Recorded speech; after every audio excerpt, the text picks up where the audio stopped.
উপস্থিত আছেন আমাদের কুমিল্লার কৃতি সন্তান, কুমিল্লার গর্ব, বাংলাদেশ শিক্ষক সমিতির সম্মানিত সভাপতি, বাংলাদেশ জাতীয়তাবাদী দলের কেন্দ্রীয় সাংগঠনিক সম্পাদক, কুমিল্লা বিভাগীয় এর দায়িত্বপ্রাপ্ত জনাব অধ্যক্ষ সেলিম ভূঁইয়া।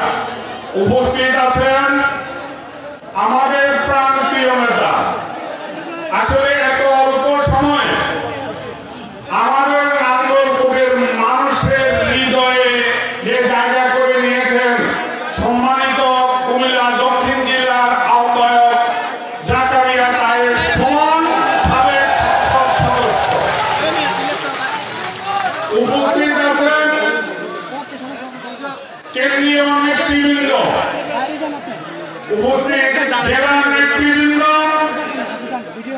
জেলা বিএনপি, যুবদল, ছাত্র দলের নেতৃবৃন্দ, উপস্থিত আমার উপজেলা,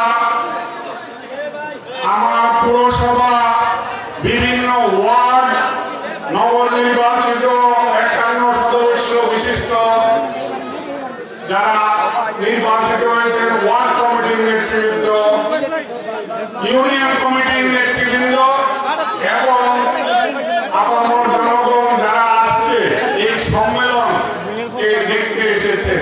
প্রচন্ড রোদে আপনারা 10টা থেকে 10:30টার মধ্যে চলে এসেছেন। আমাদের মাঝে আরো উপস্থিত আছেন আমাদের কেন্দ্রীয় সহ সাংগঠনিক সম্পাদক জনাব মিয়া। উপস্থিত আছেন আমাদের ছাত্র দল সুযোগ্য নেতৃত্ব দিয়েছেন, যুব দলের সুযোগ্য নেতৃত্ব দিয়েছেন, এখন বিএনপির হাল ধরেছেন আমার স্নেহভাজন ছোট ভাই আশিকুর রহমান ওয়াসিম। আমরা একটা করতে যে আজকে এই সম্মেলনের জন্য রাত 2টা, 2:30, 3টা ভীষণ কষ্ট করেছে। আমরা ওয়াসিমের কাছে কৃতজ্ঞ এই নাঙ্গলকোটবাসী। আমিরুজ্জামান আমির, সালেরা, আলাউদ্দিন, আমাদের বুলন সহ মাহবুব চৌধুরী, স্বপন ভাই এবং আমাদের মোস্তফা জামান, সুজন, সবাই আসলে আমরা কৃতজ্ঞতা জানানোর ভাষা নাই। ওয়ার্ড কমিটি হবে না, ইউনিয়ন কমিটি হবে না, উপজেলা কমিটি হবে না, সবে হয়েছে। যার কারণে হয়েছে তার জন্য আরেকটা হাতে তালি দিতে হবে। প্রিয় ভাইরা, আমি ভারাক্রান্ত হৃদয়ে আমি স্মরণ করছি ডক্টর কামরুজ্জামান সাহেবকে, নাঙ্গলকোটের মানুষের প্রিয় ব্যক্তি। 1991 উনার নির্বাচন করতে এসেছি, উনার নির্বাচন করেছি, উনি বিজয়ী হয়েছেন। 1996-তে উনি অল্প ভোটের ব্যবধানে পরাজিত হয়েছেন। পরাজয়ের পরে আমাকে তিনি অনুরোধ করেছেন যে আপনাকে নাঙ্গলকোটের মানুষের নেতৃত্ব দিতে হবে, আপনি বিএনপি হাল ধরতে হবে, আমি আর রাজনীতি করবো না। আমি তখন বলছি ভাই আমার বয়স কম, এখন আমি ব্যবসা করি, বলে যে আপনার এখানে সর্বক্ষণ সময় দিতে হবে না। কিন্তু এই 1996 সালে আমি কাজ শুরু করেছি। 1997 সালে আমি নাঙ্গলকোট উপজেলা এবারে সম্মেলনের মাধ্যমে আমি সভাপতি নিয়ে নির্বাচিত হয়েছি। 2023 সালেও আবার সম্মেলনের মাধ্যমে আমাদের কর্নেল আকবর সাহেব প্রধান অতিথি ছিলেন। 2003 সালে আমি সভাপতি হয়েছি। আজকে আমি ডক্টর কামরুজ্জামানের কে স্মরণ করি। উনি আমাকে মানুষের কাছে পরিচয় করিয়ে দিয়েছেন, বলে দিয়েছেন যে আমি রাজনীতি করবো না, গফুর ভূঁইয়ার মধ্যে প্রতিভা আছে, তোমাদের দায়িত্ব গফুর ভূঁইয়ার হাতে তুলে দিলাম।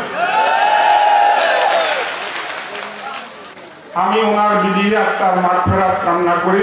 আপনারা সম্ভব হলে আসরের নামাজের পরে ওনার জানাজা আপনারা উপস্থিত থাকতে চেষ্টা করবেন। 1998 সালে আমাকে এই থানার সামনে গুলি করেছিল আওয়ামী লীগ। আমি আপনাদের দোয়ার প্রাণে বেঁচেছি। যে অস্ত্র দিয়ে আমাকে গুলি করেছে সেই অস্ত্র থানায় জমা দিয়ে আমার নামে অস্ত্র মামলা দিয়েছে। আমার সাথী ছিলেন মিয়া মোহাম্মদ ইদ্রিস, আমার গাড়িতে ছিলেন, গাড়িও ভাঙচুর করছে, গুলিও করছে এবং মামলা দিয়েছে। আমরা দুইজন, একজন 1 নম্বর আসামি, একজন 2 নম্বর আসামি। সে মামলায় 4 মাস জেলে ছিলাম। 1996 থেকে 2001 সাল পর্যন্ত আওয়ামী লীগের হামলা মামলা অনেক শিকার হয়েছে আমার নেতা কর্মীরা। আমি সেগুলা মোকাবেলা করেছি। 2001 সালে আপনারা আমাকে বিপুল ভোটের ব্যবধানে বিক্রি করেছেন। আপনাদের কাছে আমি ঋণী। 91 থেকে 2001 থেকে 2006 সাল পর্যন্ত 2 দিন আপনাদেরকে সময় দিয়েছি। 5 দিন বিভিন্ন দপ্তর, অধিদপ্তর, বিভিন্ন মন্ত্রণালয় থেকে বরাদ্দ এনেছি, আপনাদের পাশে ছিলাম। 2007 সালে আমাকে জেলে পাঠানো হয়েছে। শিবিরের একজন সভাপতি এখানে নিহত হয়েছেন। আমাদের কর্মসূচি ছিল, আমাদের কর্মসূচিতে বাধা দিয়েছেন, একজন নিহত হয়েছেন। নিহত ওই মামলায় আমাকে যেন আমি আমার পাশে 3 জন ধরে রাখছে, আমি গফুর ভূঁইয়া নিজেকে গুলি করেছি। এভাবে মামলাটা সাজানো হয়েছে। শুকর আলহামদুলিল্লাহ, সেই মামলা মোকাবেলা করে 1 বছর জেল ছিলাম, বের হয়ে এসেছি। তারপরে এই রাজনীতি করতে গিয়ে আমি মানুষ সর্বশ্রেষ্ঠ জীব, আবার মানুষ সর্বনিকৃষ্ট জীব, সেটাও আমি দেখেছি। 2008 সালে একটি ষড়যন্ত্রের মাধ্যমে আমার নমিনেশন নিয়ে গেছেন।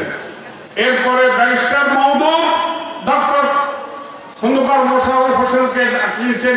আপনারা বেগম জিয়া অফিসের সামনে গিয়ে অনশন করেছেন। আমার এক ভাই মুমূর্ষু অবস্থায় ইউনাইটেড হসপিটালে ভর্তি হয়েছেন। আমাকে এবং মজুর সাহেবকে, ডক্টর খন্দকার মোশাররফ সাহেবকে ম্যাডাম নিয়ে বলছে যে যাকে নমিনেশন দেওয়া হয়েছে তাকে তো আমি চিনি না, ওখানে তো গফুর ভূঁইয়াকে আমি নমিনেশন দিচ্ছি। কাকে নমিনেশন দিয়েছে? উনি নিজ হাতে আবার মনোনয়ন আমাকে দিয়েছেন এবং 1 নম্বর প্রার্থী আমি। রিটার্নিং অফিসার আমার মনোনয়ন বৈধ করেছে। সেই বৈধ মনোনয়ন বাতিল করেছে। মনিরুল হক চৌধুরীর মুখের কথা 50 লক্ষ টাকা তখনকার কমিশনে দিয়ে আমার মনোনয়ন বাতিল করা হয়েছে। এবার ছোট্ট করতেছি, আপনাদের আমাদের মূল্যবান বক্তব্য দেবেন প্রধান অতিথি। আমি শুধু একটা কথা বলবো, এই নজির আহমদ সাহেবের সাথে আমার সাথে মিলে দিয়েছে। আমি প্রত্যেকটা ইউনিয়নে গিয়ে বলছি নজির ভাইয়ের সাথে আমরা করছি, সদস্য একসাথে করতে হবে। একটা উদাহরণ দিন, মাননীয় প্রধান অতিথি, মাননীয় আহ্বায়ক, আপনারা মনোযোগ দিয়ে শুনবেন। রায়পুর দক্ষিণ ইউনিয়নে সাধারণ সম্পাদক ছিল নজির আহমদ ভূঁইয়ার ফারুক। সে আমি গেছি, আসছে, বলছি যে তোমরা মিলেমিশে করো। এই ফারুক আমার খুব চরম বিরুদ্ধে ছিল। এক সময় বক্তব্য দিয়েছে গফুর ভূঁইয়াকে অবাঞ্ছিত ঘোষণা করলাম। সে ফারুক কিন্তু এখন রায়পুর সদর দক্ষিণ ইউনিয়নের সাধারণ সম্পাদক। মিলি যদি করতাম, আমার লোক নজির ভাই কখনো বলবেন না, রাজনীতি করতে হলে সবাই আপনার লোক, আমার লোক। এই কথা বলতে গিয়ে আজকে এই ওয়ার্ড কমিটির সমস্যা, ইউনিয়ন কমিটির সমস্যা আমি আর যাব না। গফুর ভূঁইয়াকে বহিষ্কার করার জন্য দরখাস্ত করেছে, আমার মনে কিছু নাই। আমার অভিভাবক জাকারিয়া তায়েব সুমন, আমার অভিভাবক সেলিম ভূঁইয়া অধ্যক্ষ সাহেব, ওনারা যে নির্দেশ দিবেন সেভাবেই আমরা আগামী দিনে রাজনীতি করব। আমি চাই আমার সাথে মিলেমিশে রাজনীতি করেন, আপনার জন্য ভালো হবে। আর কিছু লোক যে আপনাকে মিসগাইড করেছে, আমার থেকে দূরে রাখছে, তাদেরকে চিহ্নিত করে রাখবেন। তারা আপনার শত্রু ছিল, আমি আপনার মিত্র ছিলাম। জাকারিয়া তায়েব আপনার মিত্র ছিল। জাকারিয়া তায়েব সুমনের বিরুদ্ধে অভিযোগ করেছেন, আমি গফুর ভূঁইয়ার বিরুদ্ধে অভিযোগ করেছেন। শুকর আলহামদুলিল্লাহ, বলেন শুকর আলহামদুলিল্লাহ, শুকর আলহামদুলিল্লাহ, শুকর আলহামদুলিল্লাহ। আমরা শেষ পর্যন্ত আমাদের উপজেলা এবং পৌরসভা বিএনপি সম্মেলন করতে পেরেছি। এ মহান আল্লাহ